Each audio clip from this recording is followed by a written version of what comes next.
Programme میں ایک مرتبہ پھر آپ کو خوش آمدید کہتا ہوں۔ ناظرین کرام، آج کے دور کو اگر سامنے رکھیں ہم، یہ ٹارگٹ کلنگ، خودکش حملے، ناگہانی اموات، سڑک پر چلتے چلتے کسی کو گولی مار دی جاتی ہے، کہیں امن نہیں ہے، سکون نہیں ہے، چین نہیں ہے۔ بڑھاپا آج کل ہوتا کس کو نصیب ہے؟ بڑا عجیب سا جملہ کہہ رہا ہوں، بڑھاپا آج کل ہوتا کس کو نصیب ہے؟ آج دنیا کے اندر بین الاقوامی طور پر جو شرح اموات ہے، اس پہ تو نوجوانوں کی اموات زیادہ ہے۔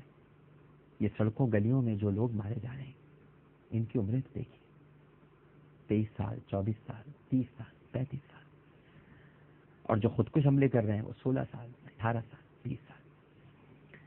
حدیث پاک میں آتا ہے کہ روزانہ حضرت اسرائیل علیہ السلام جو قبض روح پر مامور ہیں، ہر گھر پر دستک دیتے ہیں اور فرماتے ہیں کہ اے گھر والوں، کیوں غفلت میں پڑے ہوئے ہو؟ ان قریب میرے ساتھ تمہارا سابقہ پڑھنے والا ہے، ان قریب۔ توبہ توبہ، اے اللہ توبہ۔ قبض روح کی اتنی تکلیف ہوتی ہے کہ سرکار دو عالم صلی اللہ علیہ وآلہ وسلم نے ارشاد فرمایا، اگر مرنے والے کو، یہ سرکار کا ارشاد ہے ناظرین کرام، کہ اگر مرنے والے کو فرشتے دبوچ کر نہ رکھیں تو وہ کسی کے قابو میں نہ آئے گا اور جنگلوں کو نکل جائے گا، بھاگا بھاگا کرے گا۔ قبض روح کی اس قدر تکلیف ہوتی ہے۔ ایک اور روایت میں آتا ہے ناظرین کرام کے نبی کریم صلی اللہ علیہ وآلہ وسلم کا ارشاد پاک ہے کہ روح قبض کرنے کی اتنی تکلیف ہوتی ہے کہ اگر 1000 تیز دھار کی تلواروں سے یک بارگی حملہ کیا جائے اور اس کو ٹکڑے ٹکڑے کر دیا جائے تو وہ تکلیف نہیں ہوتی جو تکلیف روح قبض کرنے کی تکلیف ہوتی ہے۔ یہ فرشتے دبوچ لیتے ہیں۔ تبھی آپ نے سوچا کہ دم کیسے نکلے گا؟ آسانی سے نکلے گا یا مشکل سے نکلے گا؟ اور اگر کلمے کے ساتھ رخصتی چاہتے ہیں، جو ہم سب چاہتے ہیں، میں بھی چاہتا ہوں، آپ بھی چاہتے ہیں، تو پھر اس کا انتظام کیا ہے؟ کوئی انتظام کیا بھی ہے کہ نہیں کیا ہے؟ رمضان المبارک کا مہینہ ہے، بتائیے ہے کوئی انتظام؟ قبر کے اندر کیا حالات اور کیا معاملات پیش آئیں گے، کیا واقعات پیش آئیں گے؟ قبر میں کس طرح بھیجا جائے گا؟ نکیرین کے سوالات کس طرح ہوں گے؟ پرچہ تو آؤٹ کر دیا گیا ہے۔ کبھی تیاری کی ہے ایسے پرچے کی؟ کوئی ہے تیاری؟ جو سوالات آپ تک پہنچ گئے ہیں ان کے جوابات کی ہم سب نے مل کر کیا تیاری کی ہے؟ 8 سوال ہوں گے، 8 سوال پہ فیصلہ ہو جائے گا۔ 3 قبر کے سوال ہیں ناظرین کرام، اور 5 سوال قیامت کے میدان کے، بس۔ اور سپلیمنٹری نہیں ہوگی، نو سپلیمنٹری۔ کوئی ضمنی پرچہ نہیں ہوگا، کوئی ضمنی امتحان نہیں ہوگا، فیصلہ ہاتھ در ہاتھ ہوگا، کوئی رو رعایت نہیں ہوگی۔ بخشش کے مواقع دے دیے گئے، ایسی راتیں دے دی گئی جن راتوں میں اس وقت آپ رمضان المبارک میں جی رہے ہیں۔ بڑے خوش قسمت ہیں ہم لوگ کہ ہمیں رمضان المبارک ملا۔ ایسے مہینے دے دیے گئے، رجب جیسے مہینے، شعبان جیسے مہینے، رمضان جیسے مہینے، ربیع الاول جیسے مہینے، محرم جیسے مہینے، ذی الحج جیسے مہینے۔ مغفرت عام کر دی گئی۔ اب بتا دیجئے کہ کیا چاہتے ہیں؟ یہ بھی بتلا دیا کہ سوال کیا ہوگا۔ قبر میں 3 سوال ہوں گے اور قیامت کے میدان میں 5 سوال ہوں گے۔ بس ان سوالات کی تیاری کر لیجئے، یہی تو کرنا ہے۔ سب کچھ اسی میں بھائی۔ یہ اللہ تعالیٰ کا احسان ہے کہ اس نے ہمیں رمضان المبارک کی اتنی خوبصورت راتیں عنایت فرما دی ہیں۔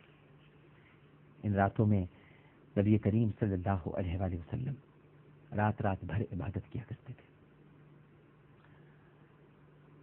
قیام اللیل، رات رات بھر ختم مرتبت صلی اللہ علیہ وآلہ وسلم اپنے رب کے حضور کلمہ استغفار پڑھتے تھے، جو کہ معصوم عن الخطا ہے،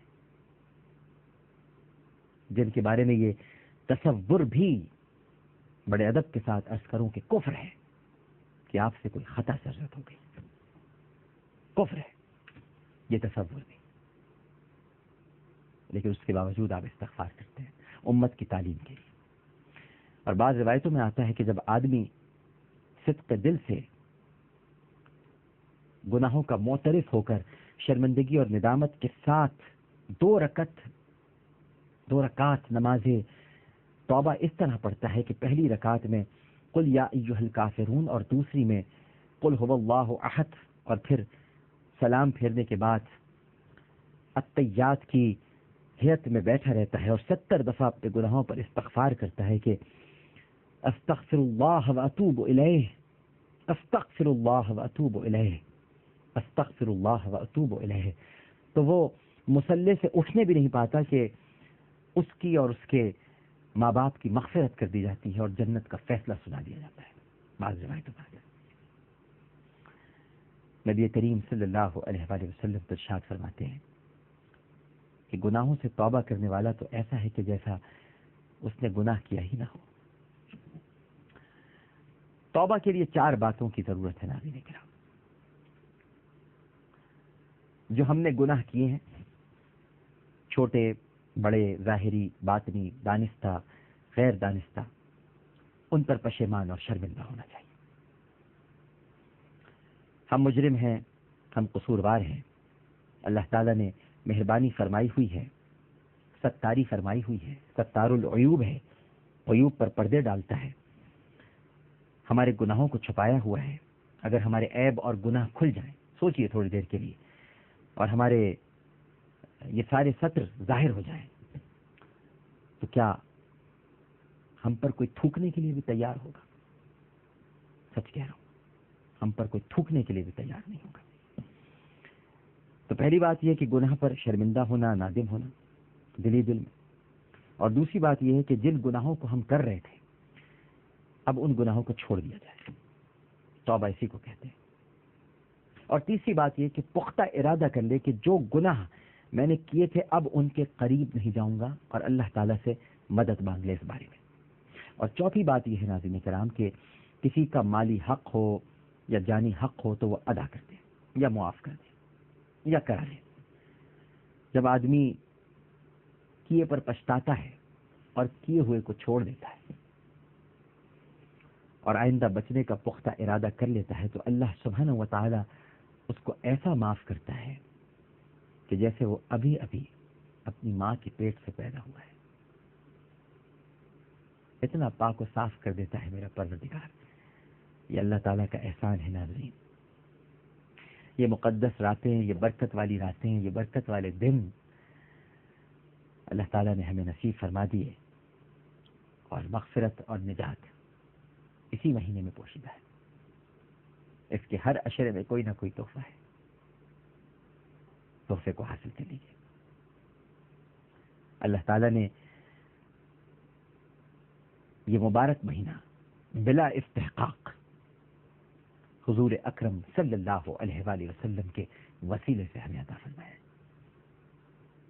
اللہ تعالیٰ ہم سب کو توبہ کرنے کی توفیق عطا فرمائے۔ پروگرام پیش کرتے ہوئے مجھ سے کوئی غلطی، کوئی سہج تو اپنے رب کے حضور معافی کا خواستگار ہوں، اور اگر میری کوئی بات آپ کو ناگوار گزری ہو تو آپ سے بھی بہت معافی مانگتا ہوں اور معافی چاہتا ہوں۔ عامر لیاقت حسین کو اجازت دیجیے، انشاءاللہ زندگی رہی تو کل آپ سے پھر اسی وقت اسی جگہ یعنی اسی چینل پر ملاقات ہوگی۔ اللہ حافظ۔